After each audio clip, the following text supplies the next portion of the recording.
Relax, the keyboard is off, the press box is closed, and the mic is just getting warmed up as the Guardian of the Blue Paint turned writer is about to enlighten us. The show where the writer is fresh off the presses and the ink is not dry. For this week's show, with the trade deadline right around the corner, are the Flyers buying or selling?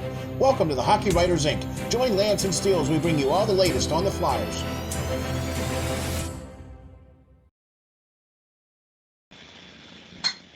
Hi guys, welcome to another edition of the Hockey Writers Ink. As always, I'm your host, Lance Green. And as always, flying shotgun is your co-host, SteelFlyers. How you doing, Lance, my friend? And I'm doing pretty good. How about yourself? Are you? Oh, man, I'll tell you what. I can't believe it. It's like supposed to be 70 degrees today. Right. But whatever. It's February. All right. I'm Who excited. said global warming was a bad thing? I don't know. Yeah, right. Obviously, it was somebody who didn't live at a beach. Right. Right? Okay. Meanwhile, the rest of the country is getting socked with feet of snow and winds and blizzard conditions and all that other happy stuff. All right. But hey, not in our neck of the woods. So, ladies and gentlemen, welcome to the Hockey Writers Ink, where we get to talk about all things Flyers, and we really appreciate you stopping in and catching up with us and spending your time listening to Lance and myself. So here we go, man. We are on episode 113. That's right, episode 113, with the trade deadline around the corner. Are the Flyers buyers or sellers? And for this episode, Lance, I think we got to get into quite a lot of different things. Plus, we're also going to get into your article, too. So thank you very much for watching us and checking us out. Just remember, folks, you can go to all of your podcasting platforms, type in Hockey Writers Ink, and we will pop up. So you can go to Google or iHeart or Apple or Amazon or Spotify and type in Hockey Writers Ink, and we'll pop up, and you just click on there and give us a 5-star rating, and that helps us to get up in the rankings when you're looking for Philadelphia Flyers hockey podcasts. So check us out there. So thank you very much for Spreaker for all that great work that they do to get us out there. Also, big thanks to Manscaped.com. That's right, folks. This show is brought to you by Manscaped.com, the leader in below-the-waist grooming. Get your package, the 4.0 package, right now at Manscaped.com. Get 20% off your order by typing in the keywords Hockey Writers Ink for the promo code. Get 20% off your entire order. That's right, folks, 20% off.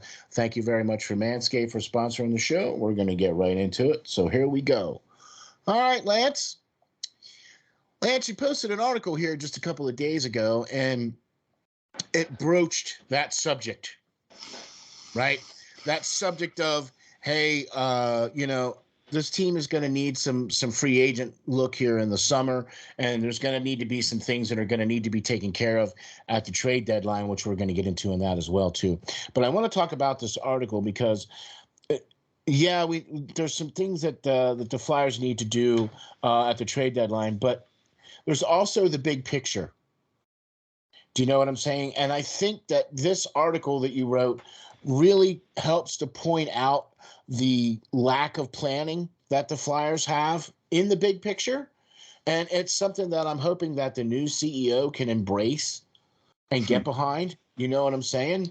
And see how that goes, right? So just released out onto the SteelFlyers.com website just the other day, Lance's latest article about some free agents here that we should talk about. One impending UFA the Flyers should try and sign this summer. And talk to me about why you feel that not only was this a good time to write this article, but about who you wrote it about. All right. Well, as I kind of predicted weeks ago, the Flyers are starting to show their true selves. Now, before Christmas, or from that Christmas time to All-Star break, they played a lot of below average teams, a lot of bottom dwellers like ourselves. All right. So we got a couple of wins. People were thinking, oh man, we might have a shot to make the playoffs. Should we be really looking at selling, or should we be looking at buying? Right. I mean, there's 5 or 6 points out of a spot right now. Right. But as we've seen recently, with losses to some of these teams like Seattle and the Oilers coming back and stuff like that. The the team is showing their true selves. We lack star talent, right? We had guys, like the Connor McDavids of the world, just using us like a video game and doing complete 360s right around us and everything else to get to where it needs to Yeah. be to put the puck in the back of the net. I think he had 2 goals that game. Yep. And I mean, I think he posterized or highlighted, on that one where he did that spinorama and just Yeah. went through 2 guys untouched. It was absolutely amazing. And the Flyers don't have anybody like that, right? No. And No. you know, so it got me thinking. Yes, we need to. I think we'll get to it in a little bit. We need to get rid of some people this trade deadline. As trades are already happening, we should really do it sooner rather than later because I don't know what Chuck's waiting for. Teams are getting the players that they're needing or they feel they need for the playoff runs, and there's going to be less and less teams we can potentially trade to. But with that being said, going one step further, we're looking at free agents that the team could possibly bring in right now because we have some guys in the system already that could come up if some contract space is open when we get rid of some people. So, but I do so with the logic of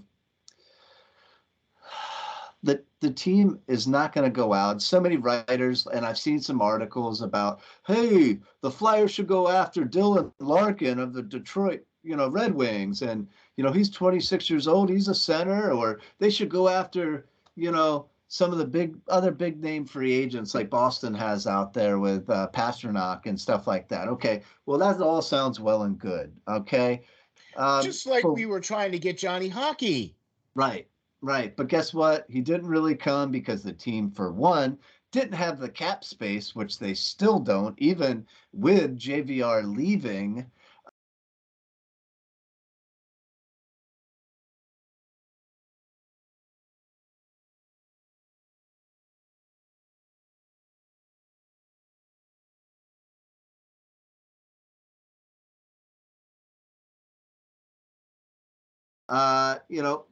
And the team doesn't have the cap space.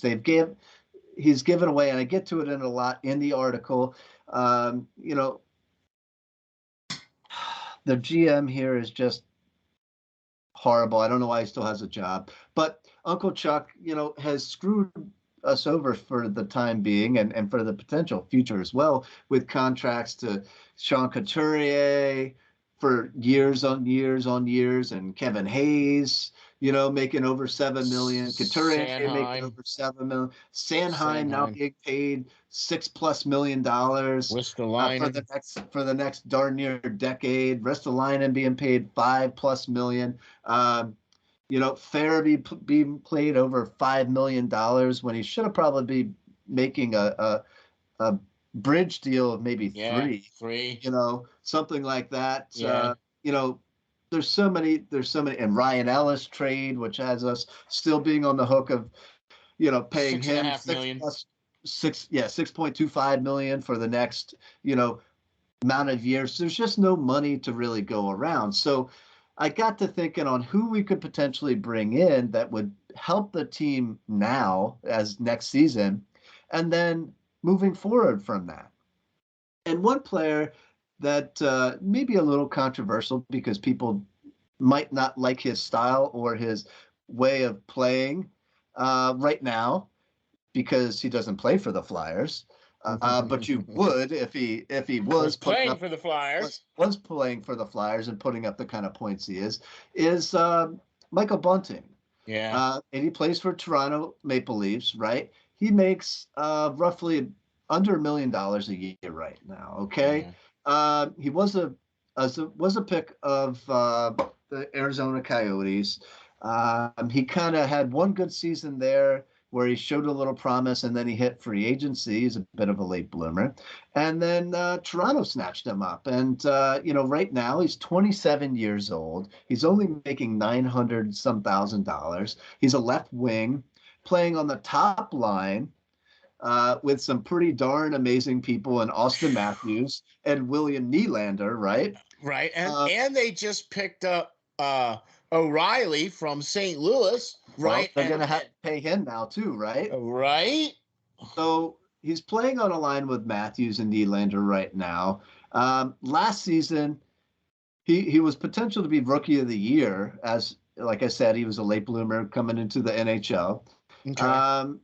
And he led the league with 63 points for rookies last year. Okay, he had 23 goals, 40 assists for 63 points last year. Right now, currently has 19 goals, 21 assists for 40 points. And my favorite thing here is last year he was a plus 27. All right, which was pretty darn high up there. This year he's for a rookie. For this year, he's a plus 23. And yes, he is playing on a line with some pretty darn good players, right? But last year, he also helped Austin Matthews achieve a league high in goals and, earning him the honor of being named the Maurice Rashad trophy, right? Yeah. So he had 60 goals, right? So this guy is not the elite level talent that everybody wants to go after and stuff like that. But he is a player that has shown you that he can play up and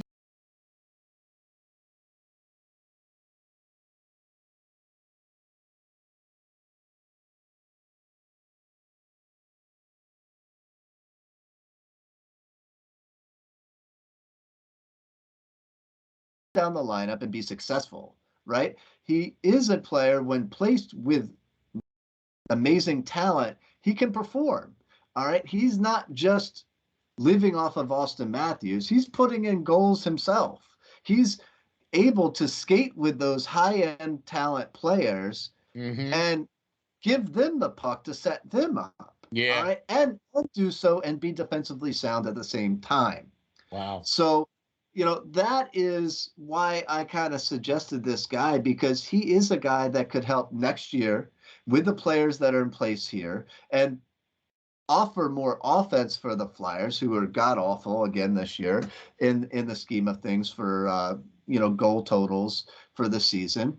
And on top of that, he is a player that could be helpful in the years to come with our own Cutter Gauthiers and potential top 10 pick this season, as they progress into be professionals. He is a guy that you could place out there now, and he could help out the Travis Konechny's, the Kevin Hayeses, the Owen Tippett's of the world right now, and help them develop, as well as wait around and be that potential line mate of guys like Cutter Gauthier and others, Tyson Forsters of the world when they progress. Yeah. So, and for that case, if you go one step further, obviously the Leafs are not going to would not want to let this guy go, but they're not going to be able to retain him. All right.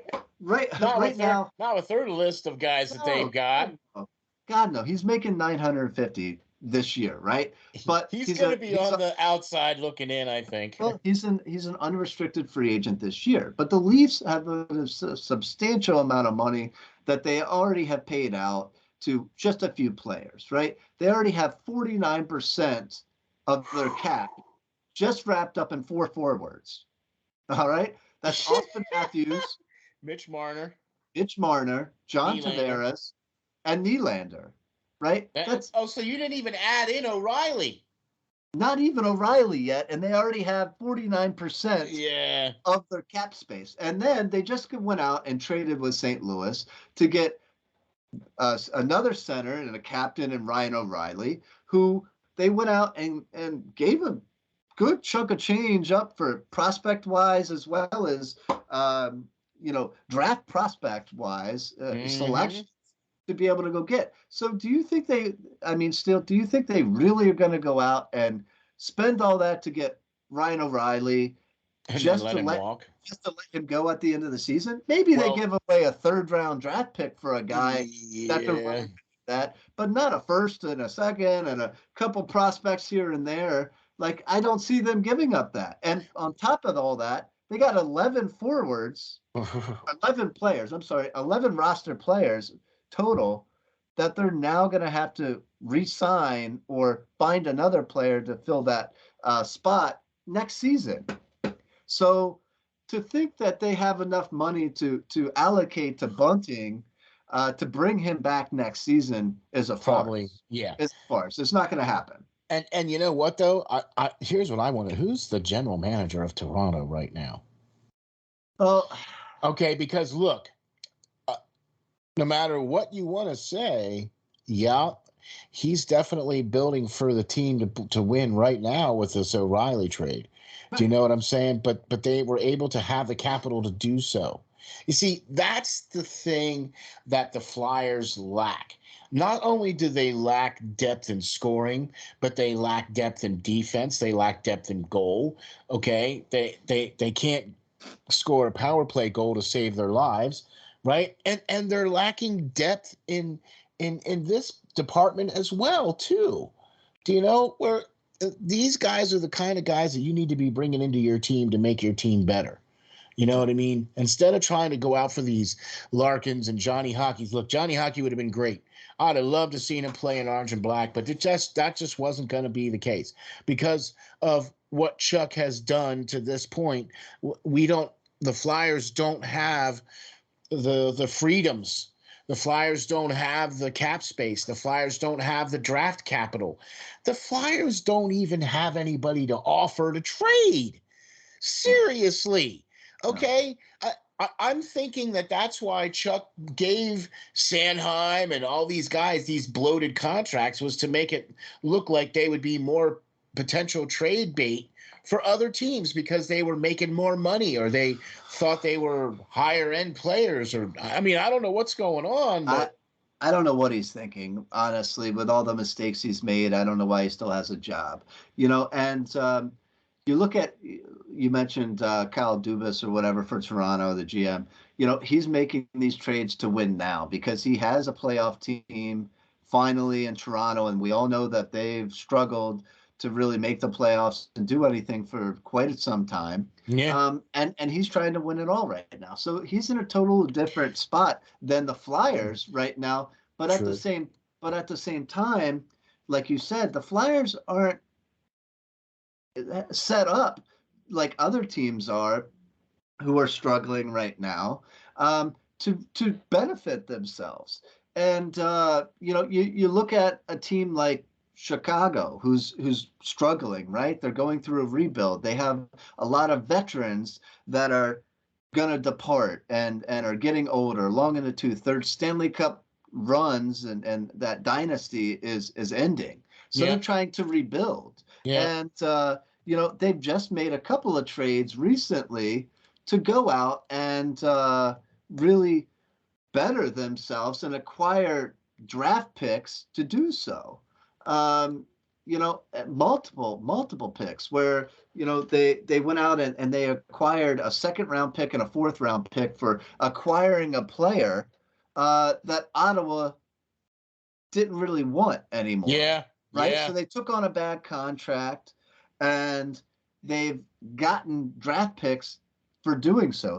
Something along the lines that Arizona's been doing for a while, but Arizona can't draft. And is just all in shambles. Chicago can And draft, and they yeah. have great prospects that are Yeah. continuing to develop here. Now, that is what the Flyers should be doing, but they don't. They lack the cap space to be able to do kind of stuff like that.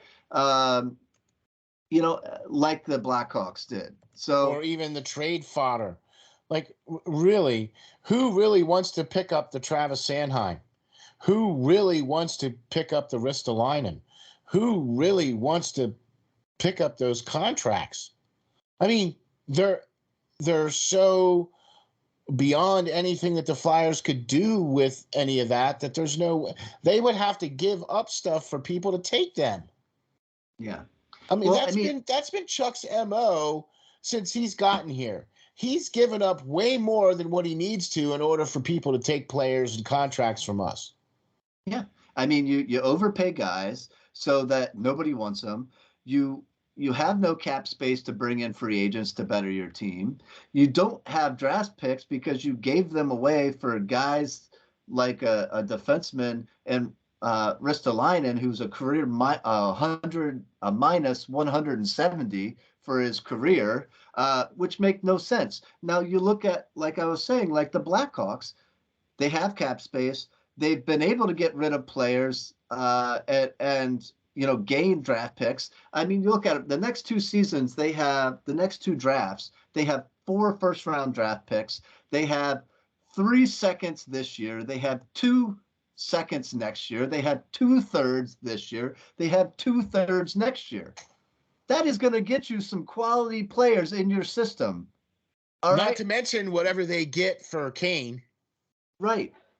Kane, and or Taves if they can find something for them. So this is going to help their team moving forward, right? Wow. You know what, Lance? You know what? Now that you really kind of just mentioned that, because if you look at Seattle's got 4 number 1 picks this year. They've got 4 number 1 picks next year and 3 the following year. And then they've got multiple second and third, 4th round picks, right? Man, I'm here to tell you, when you give a team that many first round draft picks and then you compound that with the fact that this draft class and next year's draft class are probably going to be some of the best draft classes that the NHL has seen in the better part of since 2015, maybe?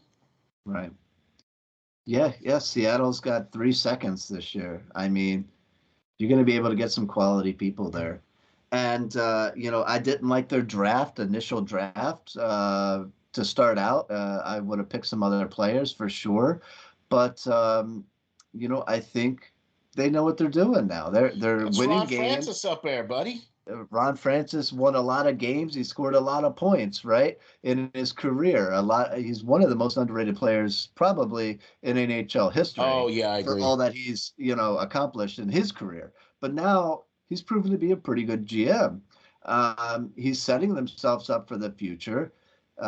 He's been able to grab some key free agents that they needed and had some success with them. I mean, look what they've done with Martin Jones, who looked to be a hot mess for the Flyers, but is turning out to play pretty darn well for leading them the this league year. right now in wins. Right. Hey, who knew? What do you know? Right. Gosh. See, that's another fine example, Lance, of what happens to a player when they come to Philadelphia. They get into the Philadelphia system and go, oh, wait a second. You know what I mean? But see, and that's why I took in this article one step further. I laid it out for Chuck in a sense of what he should do when he goes into the negotiating room, right? For Bunting, you look at a guy, you have to look at a guy when you go into a signing situation or re-signing if you have your own players, you have to look at similar players to the person you're talking about, some that have contracts already signed that are producing the same amount of points. That only makes sense, right? Why are you going to pay this guy an inflated amount of money that he doesn't deserve when you can throw in his face hard evidence of players that are on other teams that are the same age, that are getting paid less money and producing the same amount, right? So you look at Colorado. They have a 27-year-old winger in Lehkonen that I use for this reference, okay? And he shares the same goal totals, the same point totals as Bunting right now. He's the same age. And, he signed to a 5-year deal making $22.5 million. All right? That's in a ballpark of $4.5 million a season. That's kind of doable for the Flyers. They have that to spend next year. They don't have next year.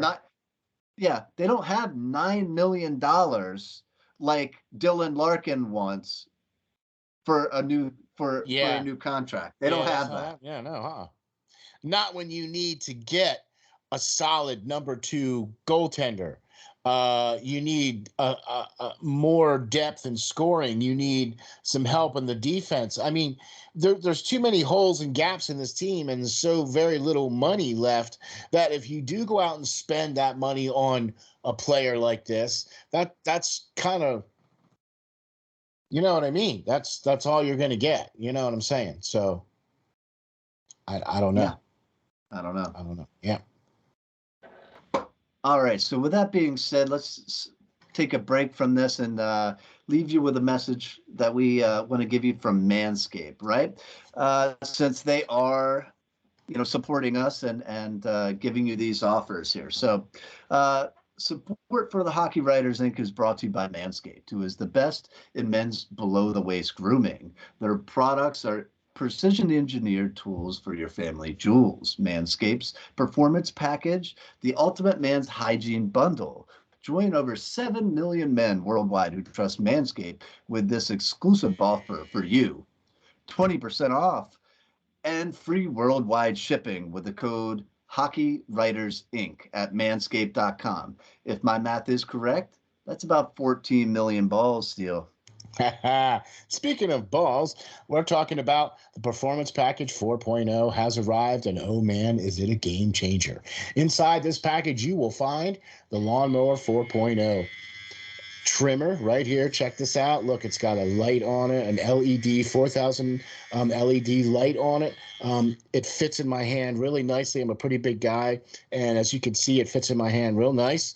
And the light is on there real good to get those extra special places you need to see where you're going. You know what I'm saying? So also in the performance package is the Weed Whacker ear and nose hair trimmer, crop preserver ball deodorant, and crop reviver toner, performance boxer briefs, and a travel bag to hold all your goodies.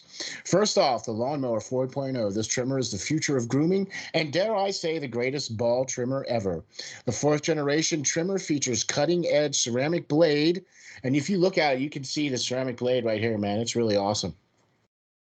Their fourth generation trimmer also features grooming, so the ceramic blade to help reduce those grooming accidents thanks to their skin safe technology. It's also waterproof and has that LED spotlight like I showed you there. Yeah, check that out, right?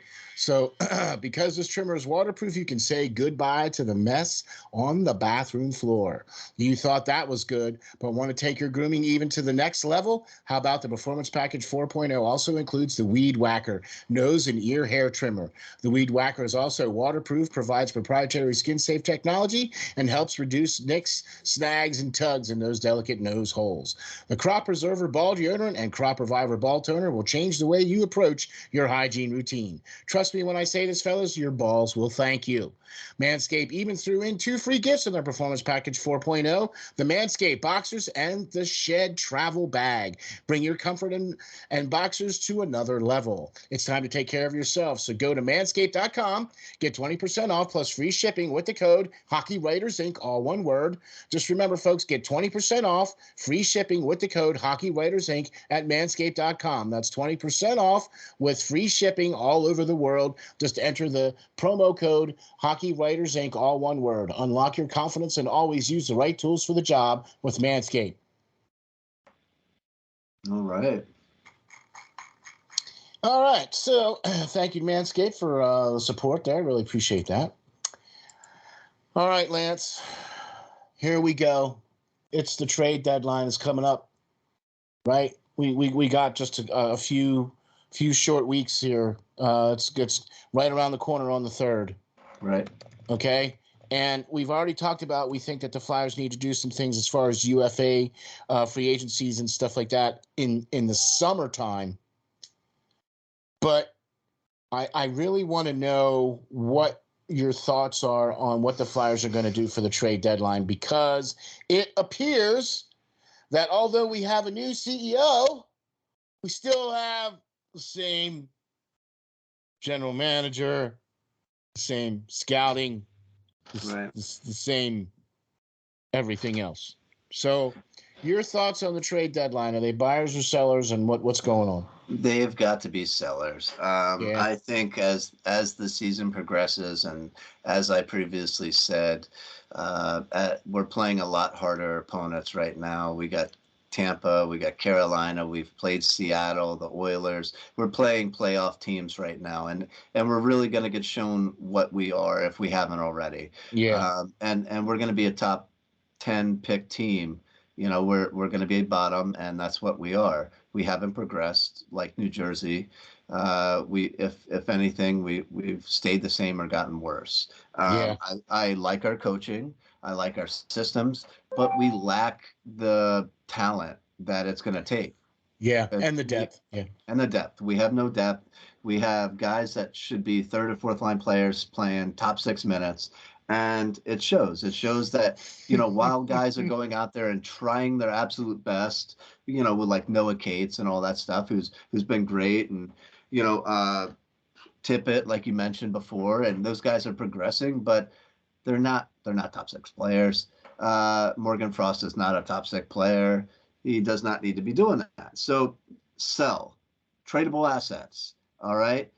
James Van Riemsdyk, we've been trying to get rid of him for a while. Let's get rid of him. Chuck's got to be a better used car salesman. He's got to sell. Not everybody, right? Yeah. Not everybody is going to want what we have. He's got to sell it to them. All right. This is like your lemons on the lot that are rusting out, and you're afraid to kick the bumper because it might fall off. You got to sell them. You got to sell them. This is why you get paid the big bucks to be the GM. This is why you get paid all this money and have all this responsibility, because it's your job to do these things. It's your job to find these guys that's going to try to make this team a better team. And I'm here to tell you, man, I'm afraid, Lance. I am afraid for this team, because Chuck's going into another trade deadline, okay? And I'm afraid. We have no assets, we have nothing to trade, and we have no cap space, right? Jason Martinez said it the best, right? You can't be bad and have no money. Because, look, this is what happens. Yep. This is what you get, okay? Okay. Did the Flyers get lucky and find a gem in Ersson? Yes. Okay. Would he be a suitable backup goalie? Yes. All day long. I would put him up against Carter Hart right now to take the number 1 spot, if you must know the truth. Yeah, I do as well. I think Carter Hart's confidence is once again getting shot as he keeps losing games. You got to think, everybody is saying, oh, you got to wait for Sam to develop. You can't rush him. He's been playing professional hockey since he's been 16 or 17 years old in another country. He's been playing in the SHL. Yeah. He's been on some horrible teams over there, and he's still had amazing numbers playing on those horrible teams. And thus, what he's been doing here, he's been able to manage to win games and let in, stop the shots that not only he should stop, but ones that he probably shouldn't have stopped. See, that's the key phrase. Keep them in the game. That's the key phrase right there. They were talking about it during the game with the announcing crew on the game the other night, where that's exactly what's going on with Ersson, and that's exactly what's missing with Felix Sandstrom. Sandstrom is making the saves that he's supposed to make, but he's not making the saves that he needs to make. Right. Okay, you need to be able to make it. Even Tortorella said this in his press conferences.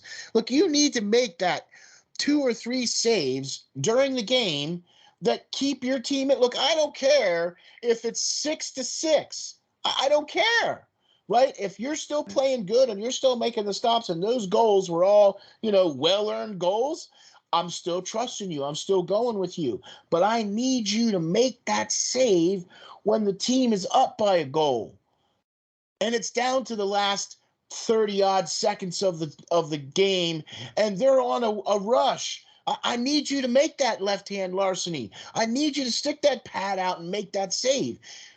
Felix Sandstrom is not that goalie. He's not making those saves. And quite frankly, neither is Carter Hart. Right. No, Carter Hart, he has some good numbers. Yeah. Better, let me rephrase that. He has better numbers than he has in previous years. Yeah, he's improved. he does not make and has not made that amazing highlight reel save to hold the team in a Uh, game or keep them ahead in a game. maybe one or two this Yeah, year yeah. You need that to I do can that, like think you of. said, on a nightly basis. The goalies that are in the All-Star games, the goalies that are perennial playoff goaltenders are making saves like that on a nightly basis. And Carter Hart isn't doing that. He's stopping No. the shots that he needs to. He's stopping the shots that he can see. He's not wooing fans with some amazing save that how in the heck did he stop that? He's not doing that. Yeah. And he's not stealing games. Yeah. He's got one shutout this year, one. Erisson's got how many? He's got one in the NHL and at least one in the AHL, right? Where, Carter where Hart's only got 4 for his entire career, okay, enough and he's said. played in getting close to 200 games. Enough said. Okay. Look, Hellebuck has got two so far this year. All the top goalies have more than one Yeah. this year. All of them, right? Hey, I'm just I'm just saying, I'm not trying to, be down on the guy or anything like that, but at some point in time, you can't keep using that same excuse. Oh, it's the defense. Oh, it's the defense. Oh, it's a team hanging him out to dry. Well, how is it that the same team hanging him out to dry is the same team hanging Erisson out to dry too? It's just that Erisson's making those saves that Carter Hart isn't. It's still the same defense. It's still the same team in front of him. Look, I know the teams play different with different goalies. I get it, but come on. It's All a right. lot. I mean, and besides Van Riemsdyk, I don't see why, on any sense of the world, that I've heard that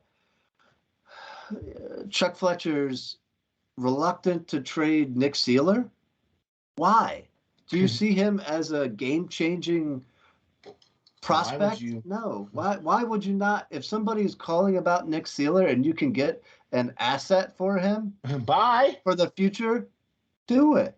I mean, Like you have guys down in the minors like Ronnie Attard yeah, and Zumala who could be playing, who could be benefiting from yeah. playing in the NHL right now. Hey, And you don't go want to make figure. that deal Yeah, when you're a losing club and are going to be drafting inside the top 10 anyway. Why yeah. not? I don't care if it garnishes a 4th-round pick. It's a 4th-round pick. You That could we. sign the guy back next year. I hope you Yeah, don't. But you could but sign the yeah. guy back next year if you wanted him. I I'm mean, with you. and to keep Justin Braun on the ice, why? Why? At this point, let somebody else come up and earn some NHL time and play. Uh, you can keep it going. Why is Patrick Brown? Patrick Brown is a tradable asset. You may get a 6th or 7th round pick, but at least you could get a 6th or 7th round pick. You could combine those picks and maybe move up in the draft. Who knows? Or maybe you tag him onto a Sandheim or a. All right, I'm sorry. I was wishful You're thinking not, there. yeah. For people that are wishful thinking out there, there's no way that they're going to get rid of Kevin Hayes type deal or Travis. You may be able to get rid of a Travis Konechny, but why would you want to? He's a person that I see in the future. You should be able to get rid of Provorov. He's only got a Yeah, couple of years left, and yeah. people are in need of right left-hand shot, you know, defenseman, much like Who eats a the lot LA of minutes Kings, like and we yeah, talked about yeah, before, who eats a yeah. lot of minutes and stuff like that. It's a serviceable defenseman you could get rid of. You have a guy like Cam York, who you drafted in the 1st round a couple of years back, that needs to play his correct position on the left side, but is unable to because you have Sanheim and Provorov both signed to an immense amount of money. You need to start clearing these contracts up, and Chuck Fletcher simply is a horrible car salesman. He's not getting these players polished up and sent off to detail to be able to sucker in somebody into buying these guys. He's not doing it. No, because not only is he not doing that, but then he's also throwing in assets for teams to take our players, because they won't take him because he doesn't have them polished up and doesn't have them detailed and things like that. So he has to has the price sticker too much on him. has to keep piling stuff on in order for teams to take the players that we're trying to trade or gain assets with or whatever. That's why I'm nervous, man. That's why I'm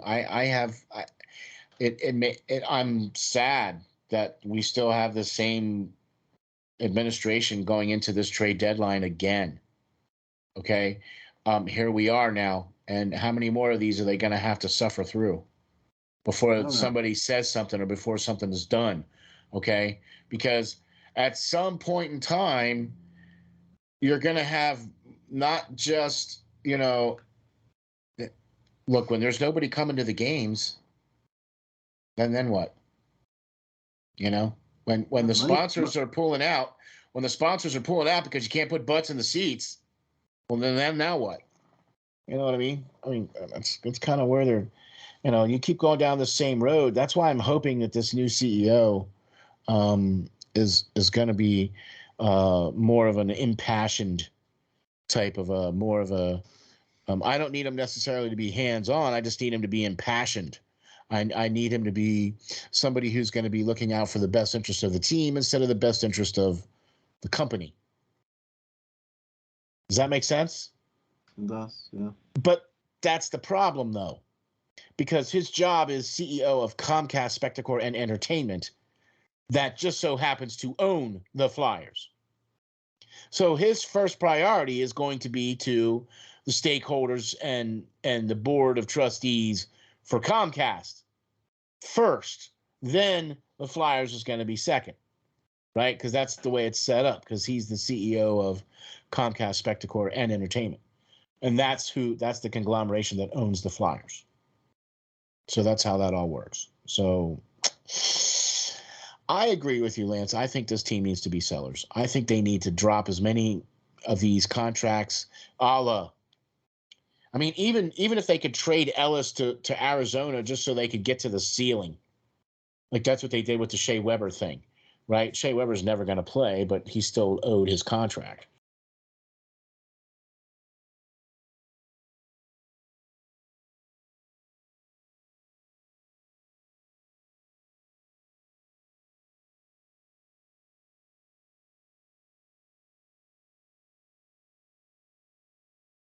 Right? And so they just traded the contract like they did with Pronger.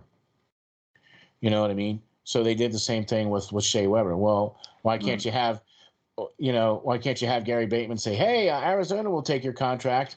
They need to get to the ceiling, so send them out to Arizona, even though they'll never play.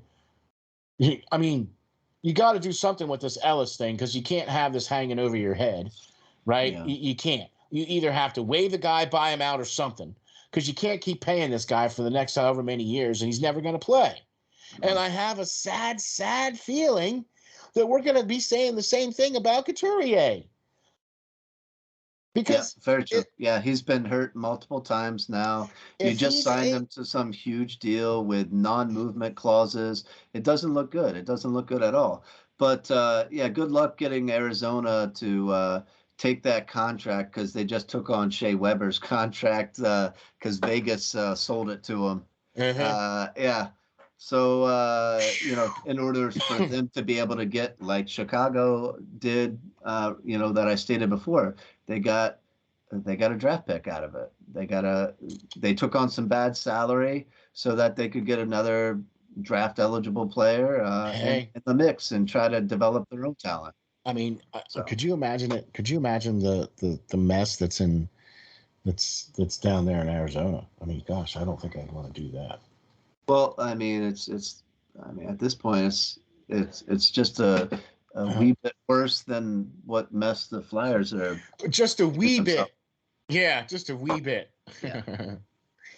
Well, I'll tell you what, Lance, I think we got a heck of a good point of view here for what we think's going on with this team. You know what I mean? We have, ever since we started doing this show, almost 2 years ago now. And what's really funny is that now some of the pundits are starting to say what we've been saying for 2 years. Hey, these are interesting. Yeah, these are bad contracts. Why are they keep signing these bad contracts? What's going to happen now when these bad contracts come due? They're not going to be able to move them. They're not going to be able to do anything. Oh, they're not going to have any cap space. Oh, they don't have any depth. Oh, they didn't make any moves. They waited till the last minute. It's funny how all these things that we've been saying now for the last 2 years, and now suddenly the pundits are catching on. Isn't that interesting? And they're starting to regurgitate the things that we've been saying for 2 years. Isn't that interesting? It is. It's like we know what we're talking about. Look, we say this every time. We want to see this team win. We want to see them be successful. We want to see them do the things that they need to do in order to be successful. Currently, right now, they're lacking in some of those areas to be successful. So you're going to hear it, right? And until they make those changes to be successful, we are going to be here to constantly help you understand what's going on. Okay? Someday it'll turn around and we'll get to talk about good things, and we'll get to talk about playoffs and playoffs. Yeah. Well, Yeah. Until then, what do you think, Lance? You got any new hot stuff coming in the works?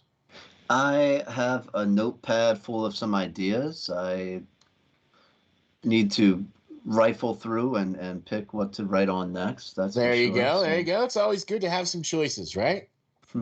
There you go. Awesome. Well, Lance, I tell you what, I think we got another good one here in the books. And like we said, there are some UFAs that they need to address during the summer and the off season. And there's some things they need to take care of at the trade deadline where I think this team needs to be sellers to try to get as many assets as they possibly can for this upcoming draft. Could only bode well for the team. As far as we're concerned. Thank you very much for watching the Hockey Writers Ink. Why don't you tell the folks, Lance, where we can find you, where we can get you? Sure. As always, you can find all of my stuff, articles, and our illustrious podcast on SteelFlyers.com. And you can catch me on Twitter at Lance.Green39. And you can also, if you're in any Flyers groups or anything like that, on Facebook, you can catch all my stuff. I posted it all there too. Yep. So. For sure, for sure. I am SteelFlyers, and you can find me on Twitter at SteelFlyers52. And you can find all the great work from everybody at the SteelFlyers.com website, from the Hockey Writers Ink to the Prospect Watch show to Perlo Wisdom to Peyton on the Radio and the SteelFlyers podcast. So check everything out there at the SteelFlyers.com website. Thank you all very much for watching. We'll catch you all on the next episode of the Hockey Writers Ink. Thanks, guys.